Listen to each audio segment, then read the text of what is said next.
Hello everyone, welcome to my YouTube channel. আজকের ক্লাসে আমরা সিস্টার নিবেদিতার লেখা দ্য স্বামী অ্যান্ড মাদার ওরশিপ এই পাঠ্যাংশের চতুর্থ পর্ব নিয়ে আলোচনা করব। যারা এখনও আগের পর্বগুলি দেখোনি, তোমাদের কাছে অনুরোধ, প্লেলিস্টে গিয়ে ওই পর্বগুলি একটু দেখে নাও, এবং যদি আমার চ্যানেলে নতুন এসে থাকো তাহলে প্লিজ চ্যানেলটিকে সাবস্ক্রাইব করে দিও। হি ওয়াজ এভিডেন্টলি অ্যাফ্রেড, অর্থাৎ তিনি সুস্পষ্টভাবে ভীত ছিলেন। এভিডেন্টলি মানে সুস্পষ্টভাবে, দ্যাট মাই ইন্টেলেকচুয়াল ডিফিকাল্টি, যে আমার বৌদ্ধিক সংকট। ইন্টেলেকচুয়াল মানে বৌদ্ধিক, আর ডিফিকাল্টিস মানে এখানে প্রবলেমস বা সংকট বলতে পারি আমরা। উড লাই মানে বজায় ছিল, where his own must have done, যেখানে তার নিজেরও ছিল একটা সময়। অর্থাৎ স্বামী বিবেকানন্দ বলতে চাইছেন যে একটা সময় যে জায়গাতে তার বৌদ্ধিক সংকট ছিল, মানে যুক্তি বিচার বিবেচনা বিশ্লেষণ করে যে জিনিসটা তিনি বুঝে উঠতে পারেননি, ঠিক সেই একই জায়গাতেই কিন্তু সিস্টার নিবেদিতারও বৌদ্ধিক সংকট দেখা দিয়েছে। In the incompatibility of the exaltation of the one definite scheme of worship. Incompatibility মানে কি? অসঙ্গতি বা অমিল। অফ দ্য এক্সাল্টেশন, এক্সাল্টেশন মানে মহা সমারোহে। Of the definite scheme of worship, definite মানে কি? নির্দিষ্ট। স্কিম অফ ওরশিপ মানে পূজা পদ্ধতি। অর্থাৎ একটি নির্দিষ্ট পূজা পদ্ধতির সঙ্গে with the highest Vedantic theory of ব্রাহ্মণ, অর্থাৎ সর্বোচ্চ বৈদিক ব্রহ্মতত্ত্ব, এই দুটোর জিনিসের মধ্যে যে ইনকম্প্যাটেবিলিটি বা অমিল, সেটা কিন্তু বিবেকানন্দ প্রথম জীবনে বুঝতেই পারেননি, এবং নিবেদিতারও কিন্তু এই দুটো জিনিসের মধ্যে সমন্বয় সাধন করতে খুবই অসুবিধা হচ্ছে। তাহলে পরীক্ষায় এখান থেকে প্রশ্ন আসবে যে কোন দুটো জিনিসের মধ্যে ইনকম্প্যাটেবিলিটি বিবেকানন্দ এবং নিবেদিতা দুজনেরই বুঝতে অসুবিধা হয়েছিল প্রথম জীবনে। তাহলে সেই দুটো জিনিস কি কি? এক number the exaltation of the definite scheme of worship, এবং দু number the highest Vedantic theory of Brahman. এই দুটোর মধ্যে কিন্তু তারা বুঝতে পারছিল না। মানে একটা হচ্ছে পূজা অর্চনার বিষয়, আর একটা যুক্তি তর্ক দিয়ে সব কিছুকে গ্রহণ করার বিষয়। বিবেকানন্দ আমরা জানি যে প্রথম জীবনে তিনি ছিলেন একেবারে নাস্তিক, তিনি মূর্তি পূজাতে বিশ্বাসী ছিলেন না, ঠিক আছে? তিনি সবসময় ওই যে বেদান্তিক থিওরি অফ ব্রহ্ম, তিনি চরম সত্যকেই তিনি সবসময় মেনে নিতেন। He did not understand that to us who stood about him, he did not understand মানে তিনি বুঝতেই পারেননি, দ্যাট টু আস মানে আমাদের কাছে, হু স্টুড অ্যাবাউট হিম যারা তার পাশে ছিলাম, যারা তাকে সাপোর্ট করতাম আমরা, হি ওয়াজ হিমসেলফ দ্য রিকনসিলিয়েশন, তিনি নিজেই ছিলেন সেই সমন্বয়কারী। রিকনসিলিয়েশন মানে সমন্বয়কারী, অর্থাৎ এই যে দুটো জিনিসের মধ্যে ভেদাভেদ, সেই দুটো জিনিসের মধ্যে সমন্বয় সাধনকারী হিসেবে আমরা মনে করতাম বিবেকানন্দ নিজেই উপস্থিত ছিলেন। অফ দিস অপোজিটস, এই বিপরীতধর্মী চিন্তাধারার। And the witness to the truth of each, এবং তিনি নিজেই ছিলেন সাক্ষী স্বরূপ। উইটনেস মানে কি? কোনো কিছুর সাক্ষী থাকা। To the truth of each, এখানে ইচ বলতে ইচ রিলিজিয়ন, প্রতিটা ধর্মের কথা বলা হয়েছে। অর্থাৎ প্রতিটা ধর্মের যে সত্য রূপ, সেই সত্যের একমাত্র সাক্ষী হিসেবে আমরা কিন্তু বিবেকানন্দকে মনে করতাম। ঠিক আছে? পরীক্ষায় এখানেও প্রশ্ন আসবে যে সিস্টার নিবেদিতা ওই যে দুটো বিপরীতধর্মী আইডিয়া, সেই বিপরীতধর্মী আইডিয়ার মধ্যে সমন্বয়কারী হিসেবে কাকে মনে করতেন? The answer will be Swami Vivekananda. Following up this train of thought, অর্থাৎ ওই চিন্তার স্রোতে ভাসতে ভাসতে, দেয়ারফোর, দেয়ারফোর মানে অতএব, he dropped into a mood of half soliloquy, অর্থাৎ তিনি নিমজ্জিত হতেন। ড্রপড ইন্টু মানে ডুবে যেতেন। A mood of half soliloquy অর্থাৎ ভাবনায় বিভোর হয়ে যেতেন তিনি, আপন মনে তিনি কথা বলতেন। সলিলোকুই মানে স্বগোক্তি, নিজের সাথে নিজে কথা বলা, অর্থাৎ তিনি আপন মনে কথা বলতেন থাকতেন এবং ভাবনায় বিভোর হয়ে যেতেন। And sat for a while talking disjointedly, এবং তিনি কিছু সময় বসে থাকতেন টকিং ডিসজয়েন্টেডলি। ডিসজয়েন্টেডলি মানে এলোমেলোভাবে তিনি কিছু কথা বলতেন, ঠিক আছে, চিন্তায় বিভোর হয়ে। আনসারিং কোয়েশ্চেন্স, তিনি প্রশ্নের উত্তর দিচ্ছেন। Trying to make himself clear, এবং তিনি চেষ্টা করছেন নিজের অবস্থানটা পরিষ্কার করতে। মানে সবার কাছে তো তিনি মানে দুটো সত্তা তার চলে এসেছে। কেউ ভাবছে সে হয়তো যুক্তিতর্ক দিয়ে সব কিছুকে বিশ্বাস করে, আবার কেউ ভাবছে যে সে না, তিনি মা কালীর বড় উপাসক। তো এই জায়গাটাকে তিনি সবার কাছে পরিষ্কার করতে চাইছিলেন। ইয়েট অলওয়েজ হাফ অ্যাবজর্বড, তথাপি তিনি সবসময় অর্ধ নিমগ্ন থাকতেন ইন সামথিং উইদিন, কোনো কিছুর মধ্যে। And if held by some spell, as if held by some spell, যেন কোনো মন্ত্রশক্তি তাকে আবদ্ধ করে রেখেছে, তাকে বেষ্টিত করে রেখেছে, হি কুড নট ব্রেক, যেটাকে সে ভাঙতে পারছে না। সেই মন্ত্রশক্তি বা জাদুশক্তির বেষ্টনী ভেঙে সে নিজেকে বের করে নিয়ে আসতে পারছে না, এই রকম চিন্তায় বিভোর হয়ে রয়েছে স্বামী বিবেকানন্দ। নেক্সট প্যারাতে চলে এসো। How I used to hate Kali, he said. অর্থাৎ বিবেকানন্দের কথাটা এখানে বলা হচ্ছে, কিন্তু বিবেকানন্দ কি বলছেন? হাউ আই ইউজড টু হেট। দেখো, ইউজড টু কথাটা কোথায় ব্যবহার করা হয়? অতীতের কোনো অভ্যাস ছিল যেটা বর্তমানে আর নেই। তাহলে কি বলছে? হাউ আই ইউজড টু হেট কালী, অর্থাৎ মা কালীকে আমি কতই না ঘৃণা করতাম। অর্থাৎ প্রথম জীবনে আমরা জানি বিবেকানন্দ সব কিছুকে যুক্তি তর্ক দিয়ে বিশ্বাস করতে চাইতেন।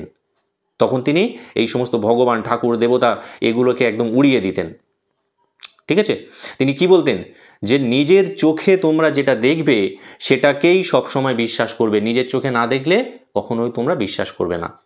ঠিক আছে? তো যাই হোক, হাউ আই ইউজ টু হেট কালী, আমি মা কালীকে কতটাই না ঘৃণা করতাম। হি সেড, তিনি বললেন, অ্যান্ড অল হার ওয়েজ, এবং তার সমস্ত লীলা। ওয়ে মানে অ্যাকচুয়ালি পন্থা বা পথ, এখানে মায়ের লীলার কথা বলা হয়েছে, মায়ের কত অসীম লীলা। তো সেই তার সমস্ত লীলা বা মায়াগুলোকে আমি কতই না ঘৃণা করতাম। That was the ground of my 6 years fight, এটা ছিল আমার 6 বছরের লড়াইয়ের ভিত্তি। অর্থাৎ বিবেকানন্দ কিন্তু প্রায় 6 বছর ধরে তিনি কিন্তু এই নাস্তিক অবস্থাতে ছিলেন। ঠিক আছে? তো 6 বছর ধরে তিনি লড়াই করেছিলেন। তো যাই হোক, that I would not accept her, লড়াইটা কি ছিল? যে আমি তাকে গ্রহণ করব না, অর্থাৎ মাকে আমি মেনে নেব না। ঠিক আছে? আমি মা কালীতে বিশ্বাস করি না, ভগবানে বিশ্বাস করি না। প্রায় 6 বছর ধরে তার নিজের সঙ্গে নিজের এই দ্বন্দ্বটা ছিল। But I had to accept her at last, কিন্তু আই হ্যাড টু কোথায় ব্যবহার করা হয়? করতেই হবে, এই রকম অবস্থাতে হ্যাড টু কথাটা ব্যবহার করা হয়। প্রেজেন্ট টেন্সে হ্যাভ টু এবং পাস্ট টেন্সে had to. I had to accept her, অর্থাৎ তার কথা তাকে আমাকে মেনে নিতে হলো, গ্রহণ করতে হলো। অ্যাট লাস্ট মানে অবশেষে। Ramakrishna Paramahamsa dedicated me to her, Ramakrishna Paramahamsa তিনি আমাকে উৎসর্গ করেছিলেন তার কাছে। অর্থাৎ মি বলতে বিবেকানন্দকে বোঝানো হয়েছে এবং হার বলতে মা কালী। অর্থাৎ রামকৃষ্ণ পরমহংস কিন্তু বিবেকানন্দকে মা কালীর কাছে উৎসর্গ করেছিল। এখান থেকেও প্রশ্ন আসবে যে বিবেকানন্দকে মায়ের কাছে কে উৎসর্গ করেছিল? আনসার হবে রামকৃষ্ণ পরমহংস।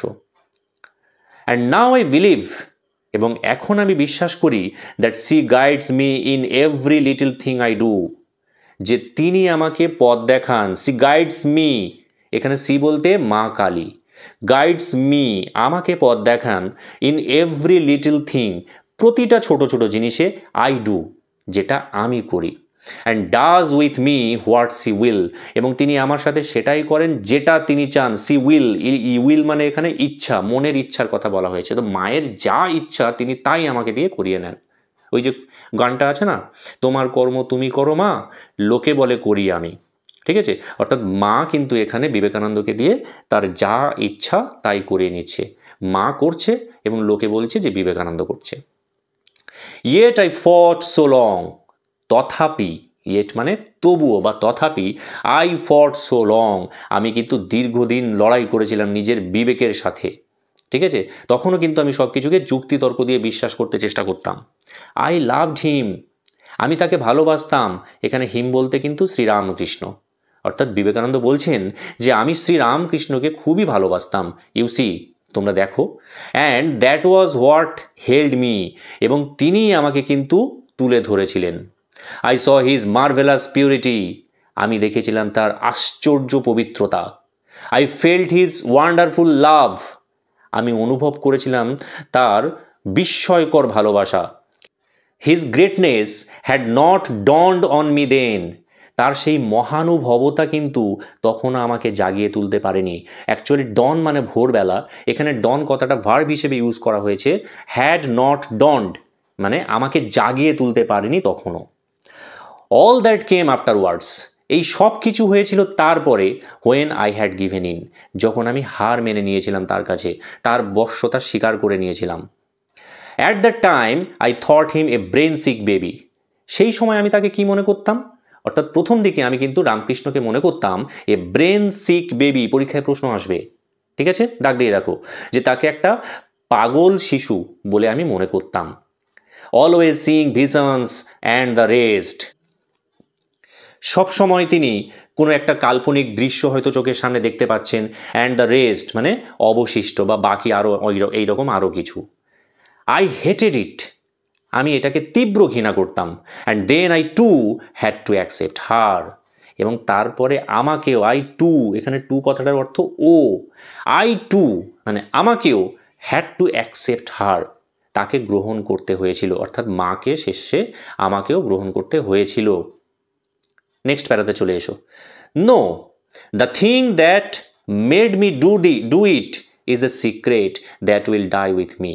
এখনও কিন্তু আমরা জানতে পারলাম না যে বিবেকানন্দ কেন মাতৃপূজাতে নিজেকে নিমগ্ন করেছিল। হঠাৎ করে সেই ব্রহ্মের জ্ঞান থেকে বা চরম সত্য থেকে, যে যিনি কিনা যুক্তি তর্ক দিয়ে সব কিছুকে বিশ্বাস করতেন, তিনি কেন হঠাৎ করে মাতৃপূজাতে নিজেকে নিয়োজিত করলেন?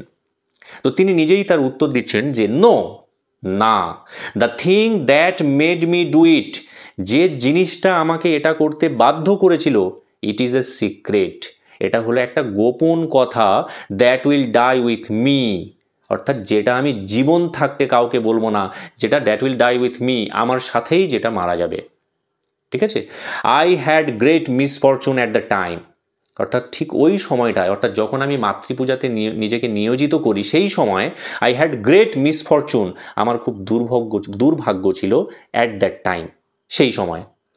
ইট ওয়াজ অ্যান অপরচুনিটি, এটা ছিল একটা দুর্দান্ত সুযোগ। She made a slave of him, তিনি আমাকে তার দাস বানিয়ে নিলেন, তার গোলাম বানিয়ে নিলেন আমাকে। এখানে সি বলতে কিন্তু মা কালীর কথা বলা হয়েছে। অর্থাৎ কোন সময়টায় মা কালী বিবেকানন্দকে তার গোলাম বানিয়ে নিয়েছিলেন? যখন তার জীবনে চরম দুর্ভাগ্য নেমে এসেছিল। দোজ ওয়ার দ্য ভেরি ওয়ার্ডস, এইগুলোই হচ্ছে সেই শব্দ, এ স্লেভ অফ ইউ, তোমার একটা গোলাম, and Ramakrishna Paramahamsa made me over to her, এবং রামকৃষ্ণ পরমহংস তিনি কি করেছিলেন? তিনি আমাকে তার হাতে সমর্পণ করেছিলেন। স্ট্রেঞ্জ, অদ্ভুত, he lived only 2 years after doing that, এটা করার পরে তিনি আর মাত্র 2 বছর বেঁচেছিলেন। দাগ দিয়ে রাখো, এখান থেকে কোয়েশ্চেন আসবে। অর্থাৎ বিবেকানন্দকে মা কালীর হাতে সমর্পণ করার পরে রামকৃষ্ণ আর কতদিন বেঁচেছিল? তিনি কিন্তু আর মাত্র 2 বছর বেঁচেছিল। And most of the time he was suffering, আর এই যে 2 বছর বেঁচে ছিল তার বেশিরভাগ সময়টায় হি ওয়াজ সাফারিং, তিনি খুব ভুগছিলেন, খুব কষ্ট পাচ্ছিলেন যন্ত্রণায়, রোগে শোকে তাপে তিনি খুব কষ্ট পাচ্ছিলেন। Not more than 6 months did he keep his own health and brightness, তারপরে তিনি আর 6 মাসের বেশি কিন্তু তার নিজের যে স্বাস্থ্য এবং উজ্জ্বলতা সেটাকে ধরে রাখতে পারেননি। 6 মাসের মধ্যেই সব শেষ হয়ে গিয়েছে। নেক্সট প্যারাতে চলে এসো। Guru Nanak was like that, গুরু নানকও কিন্তু ঠিক এই রকমটা ছিল। তোমরা তো জানো, looking for the one disciple, look for মানে খোঁজা, তিনি একজন শিষ্যের খোঁজ করছিলেন, ডিসাইপল মানে শিষ্য, to whom he would give his power, যাকে তিনি তার ক্ষমতাটা দিয়ে যাবেন। And he passed over all his own family, এবং এই খোঁজ করতে গিয়ে তিনি তার নিজের পরিবারকেও বর্জন করেছিলেন। পাস ওভার মানে এখানে পরিত্যাগ করা বা বর্জন করা, তিনি তার নিজের পরিবারকেও বর্জন করেছিলেন। অর্থাৎ গুরু নানক মনে করতেই পারতেন যে তার পরবর্তী উত্তরসূরি তার পরিবার থেকে কেউ হবে, তার ছেলে বা অন্য কেউ তার পরিবার থেকে হতে পারত। His children were as nothing to him, তার সন্তানেরা যেন তার কাছে কিছুই নয়। Till he came upon the boy, যতক্ষণ না পর্যন্ত তিনি সেই বালকটির দেখা পেলেন, to whom he gave it, যাকে তিনি এই পাওয়ারটা বা এই ক্ষমতাটা দিয়েছিলেন। And then he could die, এবং তারপরে তিনি মারা গিয়েছিলেন। ঠিক আছে। দ্য ফিউচার ইউ সে, অর্থাৎ তুমি বলো যে ভবিষ্যৎ, will call Ramakrishna Paramahamsa an incarnation of Kali, অর্থাৎ তিনি বলছেন যে the future will call Ramakrishna Paramahamsa, অর্থাৎ রামকৃষ্ণ পরমহংসকে ভবিষ্যৎ প্রজন্ম বলবে an incarnation of Kali, incarnation মানে অবতার বা রূপ, অর্থাৎ মা কালীর আর এক রূপ বলে ভবিষ্যৎ প্রজন্ম জানবে। I think there is no doubt, আমি মনে করি এখানে কোনো সন্দেহ নেই। She worked up the body of Ramakrishna for her own ends, তিনি তার নিজের স্বার্থেই, হার ওন এন্ডস অর্থাৎ মা কালী তার নিজের স্বার্থেই কিন্তু রামকৃষ্ণ পরমহংসদেবের শরীরটা নির্মাণ করেছিলেন। ওয়ার্ক আপ মানে এখানে নির্মাণ করা বা প্রস্তুত করা। নেক্সট পেজে চলে এসো। You see I cannot but believe that there is somewhere a great power. তোমরাই দেখো, I cannot believe, I cannot but believe অর্থাৎ আমি বিশ্বাস না করে থাকতে পারছি না। এটাকে পরীক্ষায় প্রশ্ন আসতে পারে গ্রামার, যে বলবে যে omit but and use help, অর্থাৎ বাট তুলে দিয়ে হেল্প বসাও, তখন হেল্প বসবে বাটের জায়গায় এবং ঠিক তার পরের ভার্বের গায়ে আইএনজি যোগ করতে হবে। ঠিক আছে, তাহলে I cannot but believe অর্থাৎ আমি বিশ্বাস না করে থাকতে পারছিলাম না that there is somewhere a great power, যে সেখানে কোথাও নিশ্চয়ই একটা মহান ক্ষমতা রয়েছে, that thinks of herself as feminine, যে পাওয়ারটা বা যে শক্তিটা নিজেকে একজন নারী শক্তি হিসেবে বিবেচিত করে, and called Kali and mother, এবং সেই শক্তিটাই নিজেকে মা কালী বলে অভিহিত করেছে। And I believe in Brahman too, এবং আমি ব্রহ্মতেও বিশ্বাস করি, মানে চরম সত্যতেও বিশ্বাস করি। আমি যেমন মা কালীকেও বিশ্বাস করি, ঠিক তার পাশাপাশি আমি সেই চরম সত্য, সেই ব্রহ্মকেও বিশ্বাস করি। But it is not always like that, কিন্তু বিষয়টা কিন্তু সবসময় এইরকমটা হয় না। But is it not always like that, কিন্তু বিষয়টা কি সবসময় এইরকমটাই হয় না? Is it not the multitude of cells, এটা কি এইরকমটা হয় না যে অসংখ্য কোষ মিলে ইজ ইন দ্য বডি, একটা শরীরের মধ্যে শরীর তৈরি করে, একটা শরীরের মধ্যে যেমন অসংখ্য কোষ থাকে আর কি, that make up A personality, যেটা একটা ব্যক্তিত্ব তৈরি করে বা একটা ব্যক্তি তৈরি করে।